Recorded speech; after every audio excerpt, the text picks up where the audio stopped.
In this video, I'll be painting a couple of original rhinos for the Forces of Chaos, including this one I converted in my last video. I'll also be discussing the rules for rhinos in 2nd edition 40k. I'm Matthew, this is Miniscape. Welcome!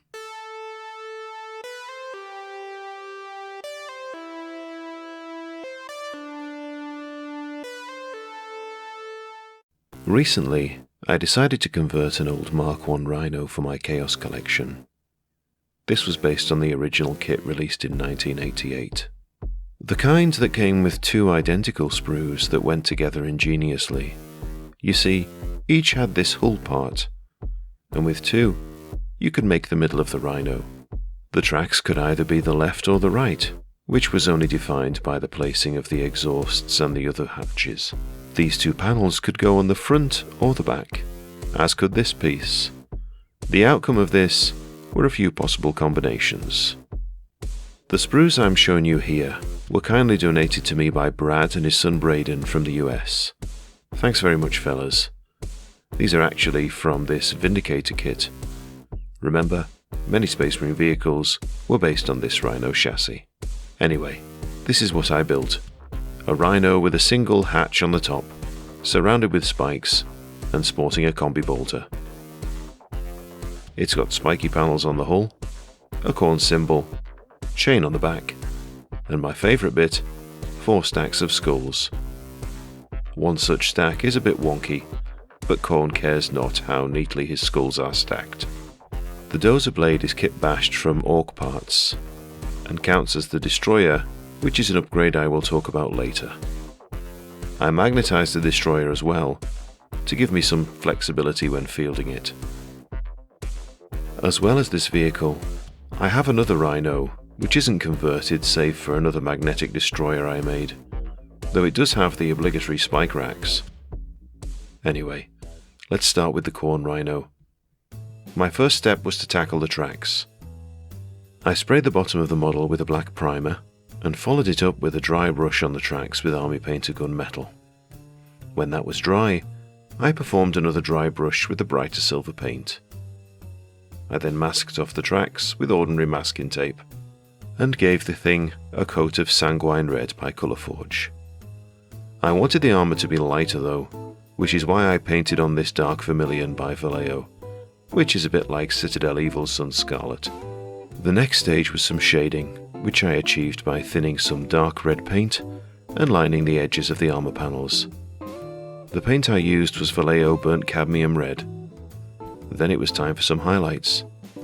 I mixed up some dark vermilion with dark sand to get this pinkish shade, and then ran the flat edge of my brush across all the sharp edges.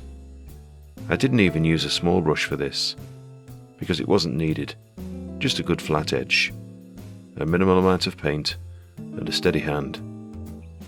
I've been known to highlight red with orange before, but I wanted to try this technique instead, and I'm pleased with the results.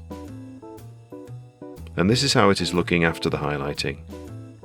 Now I wanted some black on the armour to contrast with the red, and also to be a base before doing any more metallics. That was the point of this step. Sure, I could have tried to do spraying and masking like with the tracks, but it seemed a bit too fiddly for the other parts. So brushing it was. You can see the exhausts get this treatment, the spikes, the bolter, and the air conditioning unit on the back. Here I am giving the exhaust a coat of Army Painter gunmetal, along with the grills on each end of the track section. I painted the spikes this colour too, as well as certain parts of the aircon unit. The skulls get a coat of flat brown, roughly at first with a larger brush. Afterwards, I used a smaller brush to get into the eye sockets. You can see from this clip some of the black areas were still patchy, but rest assured, I gave them their obligatory second coat a little later. Time to highlight the black areas. For this, I used Warpaint Fanatic Wolf Grey. It's a slightly blue shade of grey, which I think makes black look more interesting than, say, just using a grey which is made of merely a black and white mix.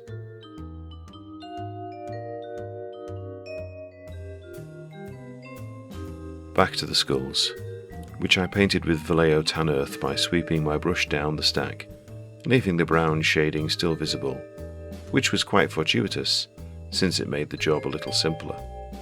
And when that was dry, I repeated the process with Vallejo dark sand, followed by a mix of dark sand and white. I wonder how much Khorne cares for how his skulls are painted. Then, a little white is dusted over the skulls' foreheads for one final highlight. Like with the skulls, the demon head headlights were painted brown first, and here they are getting a coat of dwarven gold by metal and alchemy, as does this ammo feed on the side of the bolter. On the black areas, I highlighted the pointiest parts with Citadel Fenrisian Grey to make them pop. And then I busted out this relic, which I used to add some shine to the silver areas, particularly the upper facing sections. You may see some wash on the silver, particularly these fans on the top here. Off camera, I washed these with Citadel Reichland Flesh Shade to give the appearance of grime. I also highlighted these headlamps with mithril silver, picking out the details as appropriate. The Rhino is the ubiquitous troop transport in the 41st millennium. According to the Codex Army list supplied with the 2nd edition starter set, these vehicles were available to Space Marines, Imperial Guard, Imperial Agents, Squats, and Chaos. When the official codices were released, they were no longer available to the Imperial Guard, unless you take some allies. Only Space Marines, Chaos, and Sisters of Battle had entries in their respective codex for them. Of course, Orcs could still take them as a looted vehicle. The Ultramarines Codex states that Rhinos are 50 points each, though you need to take a Tech Marine to attend it and any other supports you may have. To be clear, that's one Tech Marine in all, not one per support. Rhinos have a twin-link bolter with targeter, and may be fitted with auto launchers with frag or blind grenades for plus 5 points each. Chaos Rhinos are identical, except they don't come with a targeter for reasons that annoy me immensely, though they don't require a Tech Marine equivalent to hold their proverbial hand on the way to the battlefield. As with all vehicles, Rhinos can take a range of upgrades, ablative armor to negate the first penetrating hit being my favourite.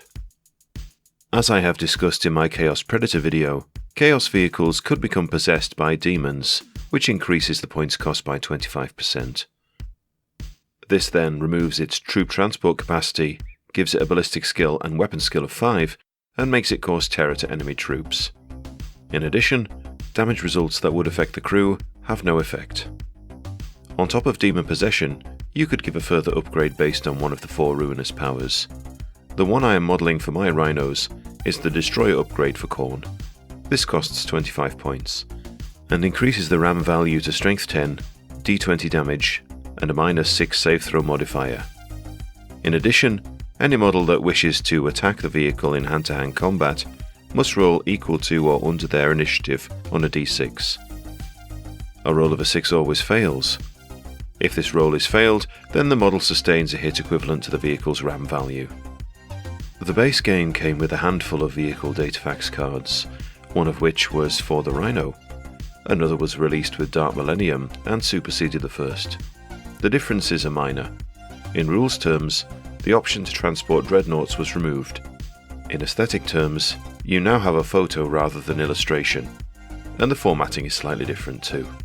The new one has a handy weapons profile, but in terms of points, movement values, RAM values, and damage tables, there are no differences. I imagine the main reason you'd take a Rhino is to get you guys across the table faster. But as you learned from doing the UK Speed Awareness course, you'll know that speed comes with its risks. A glance at the damage table shows you there are outcomes which kill your passengers, sometimes on a roll of a 4, 5 or 6, and some outright. Killing everyone on board is a phrase that occurs too frequently, and is enough to dissuade some players from using them entirely. Get an unlucky roll on said damage table, and kiss your 400 point unit bye-bye. How did transportation work in 2nd edition anyway? It's actually not that complex in my view. It goes without saying that each transport has a transport capacity, 10 regular Space Marines for a Rhino for instance. or a capacity of, yes, for an orc battle wagon. Any number of models may enter or leave during a turn, during any part of the vehicle's move. As long as the vehicle is at slow speed or stationary, models within 2 inches of it can hop aboard. The faster a vehicle moves, though, the higher the chance of a mishap during an embarkation or disembarkation. This is played out using this table. The faster the vehicle is moving, the greater the strength of hit incurred and associated save throw modifier. The hit is automatic if the model is boarding or leaving at a speed of 11 inches or greater. And of course, like in other editions of the game, an empty transport can be a useful line of sight blocker, and a general pain in the bum, not least by the ability to ram enemy units. Ramming occurs when a vehicle moves faster than 10 inches and collides with another model. If a vehicle rams another vehicle, the ram strength is added to the damage, and a d6 is added to see if armour is penetrated. This is done for the rammer and the rammee. The location of the touch is automatically hit, and each other location is hit on a d6 roll of 4 or more. The Rhino, for instance, has a ram value with a strength of 7, d12 damage, and a -5 save modifier. Typically, the larger the vehicle, the larger the wallop. Creatures can be run over as well, if a vehicle is moving 11 inches or more. Potential victims need to roll less than or equal to their initiative value, but a 6 always fails. A success leads to no harm, and the model is placed next to the closest vehicle's side. A failure leads to a hit, using the vehicle's ram value. If the vehicle tries to flatten multiple victims, each model gets a cumulative +1 bonus to its initiative test, since they get a little more warning of the vehicle bearing down on them. For example, the second model to be run over gets a +1 bonus, the third model a +2 bonus, and so forth. The vehicle itself takes an automatic hit, randomly allocated, if any creature fails to dive out of the way. The hit has a strength equal to the toughness of the roadkill, plus d6 per victim hit. Buildings can be rammed as well, and there are rules written to govern this. I won't go into the specifics now, since it's a rule my opponents and I tend to avoid. But suffice it to say, you could both agree that ramming could be used to remove terrain. However, it's generally going to be the beginning of a bad episode for the ramming vehicle, since its ram value is applied to itself up to a maximum of the building's armor value. I can't imagine why you would want to do this, other than if the mission is a bunker assault, or if it is sheltering some annoying enemy troops. So I bought this Rhino off eBay, which seemed pretty well built overall, and only required a little cleanup. I painted the first coat of black right over the existing paintwork, since it was thin anyway, not obscuring any detail, plus it saved a step, which is always good. I did my best to avoid the metallic areas, since these look mostly fine, and there was no point reinventing the wheel, or track in this case. One thing I tried was wiping the sharp edges after painting an area black, since this left the dark blue below showing, and it would save me another step. It kinda worked, but I still went over the edges with Warpaint's Wolf Grey anyway as a highlight. When that was dry, I took some Citadel Fenrisian Grey and dotted this on the rivets, the places where 2 edges meet, and a few other sections I really wanted to pop. I do use a few Citadel paints here and there. Some of them are reasonable quality and worth considering as a supplement to a collection of other miniature paints. Here I am adding Vallejo flat brown to the sections of the armour I wanted to be gold later. Like with my other Black Legion models which feature gold, I always lay down some brown as a foundation before applying the gold. I feel it gives a much richer finish and a more pleasing lustre. My gold of choice is Metal and Alchemy Dwarven Gold, which you can see me using here. Again, if you've watched me paint to the Black Legion, this will be no surprise. And when the gold is dry, it gets a wash with Citadel Reichland Flesh Shade, allowing the wash to linger in the recesses around the rivets especially. Army Painter Gunmetal was then used to shore up the metallic areas such as the exhausts and grills and the like. while I used black metal by Metal and Alchemy to paint the bolters. And this is how she is looking so far. The khorne rhino was red with a black accent, so I wanted to invert this for the Black Legion rhino. I base coated a few regions with Citadel khorne red, such as the viewing slits and auto launchers. When that was dry, Vallejo Dark Vermilion was painted on top of this. I went back to the gold areas and gave them another coat to bring back some of the shine that was lost with washing. And when that was done, some mithril silver was used to edge highlight the gold sections and dot the rivets. The final detail was this Black Legion decal. Off camera, I painted up some other details as well, such as the trophy rack and various heads.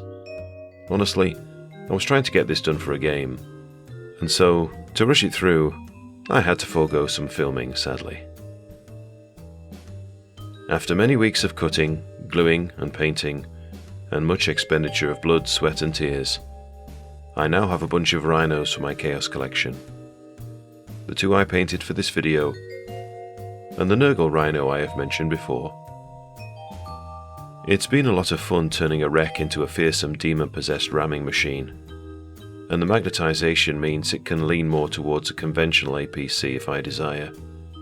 This is true for both the Black Legion rhino and the khorne one. The last one is a particular favourite of mine, being an enjoyable conversion, which is of course to me the holy grail of the hobby. I spent a good while scrolling through images on the internet to inspire me for this one, but in the end, using the parts I had, I landed on something unique, and it makes me happy every time I set my eyes on it. Anyway, I hope you've enjoyed this video, and the last one. Perhaps it's given you some hobby inspiration, but even if it hasn't, thank you so much for joining me on this mini journey. And watch this space. I am entirely sure this won't be the last rhino I paint. Get yourself a rhino! For that trip to Glasgow! Get yourself a rhino! And put your foot down pronto! Get yourself a rhino! So troops and stuff you can stow. Position that there rhino. Because this ain't a peep show. Get yourself a rhino, yeah, yeah, yeah. A mother flippin' rhino, yeah, yeah, yeah. Get yourself a rhino, yeah, yeah, yeah. But don't forget the ammo. And with that, I better go paint some more minis. Take care, and thanks for watching.